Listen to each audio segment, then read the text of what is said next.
नमस्कार.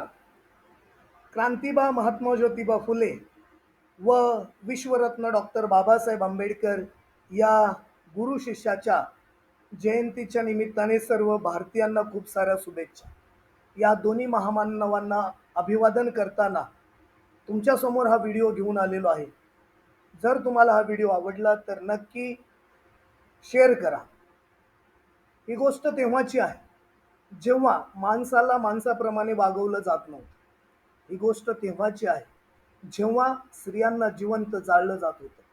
ही गोष्ट तेव्हाची आहे जेव्हा या महिलांना शिक्षणापासून वंचित ठेवलं गेलं होतं.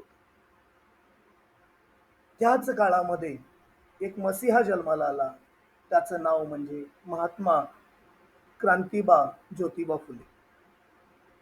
त्या काळातील जे अनिष्ट रूढी आणि परंपरा होत्या, शिक्षणासंदर्भात महिलांना जे अधिकार नाकारले गेले होते, त्याच्या विरोधात काम करायला सुरुवात केली आणि या महामानवाने आपली बायको म्हणजे सावित्रीमाई फुले यांच्या हाती पाटी आणि पेन्सिल दिली.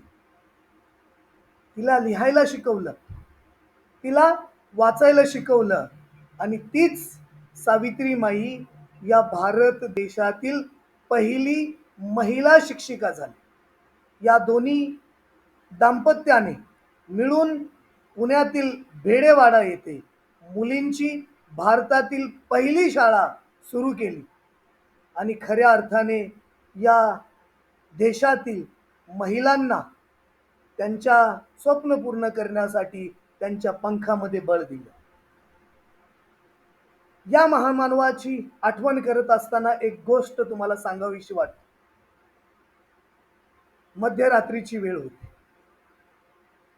अंधार भयंकर पसरलेला होता आणि तेवढ्यात बाजूला कुजबूज ऐकायला आली. महात्मा फुले मोठ्याने ओरडले, अरे कोण आहे रे तिकडे? तेव्हा तिकडून आवाज आला, आला यमराज तुझा खात्मा करायला. दुसरा आवाज आला, हा आज तुझा कार्यक्रमच करणार आहे. इकडून महात्मा फुले म्हणतात, अरे ठीक आहे, पण काय मी काय तुमचं बिघडवलंय? इकडून आवाज आला, तुम्ही आमचं काही नाही बिघडवलं, पण आम्हाला सुपारी मिळाली तुम्हाला मारायची. महात्मा फुले म्हणतात, अरे ठीक आहे, किती रुपये मिळणार आहेत? ते म्हटले 2000 रुपयाची सुपारी आहे. महात्मा फुले म्हणतात की अरे ठीक आहे, जर माझा मृत्यू होऊन जर तुमचा फायदा होणार असेल तर नक्कीच तुम्ही मला मारा, मी तुमच्या समोर येतो, उडवा माझं डोकं. असंही माझं संपूर्ण आयुष्य इथल्या शोषित, वंचित, दलित या महिलांच्या हक्क आणि अधिकारासाठी लढतोय. असंही मरण कधी येणार आहे. तुमचा जर फायदा होणार असेल तर नक्कीच माझा जीव घ्या. महात्मा फुलेंचे हे शब्द ऐकून तिकडून आवाज झाला आणि ते म्हणायला लागले, अरे हा तर अत्यंत चांगला माणूस दिसतोय.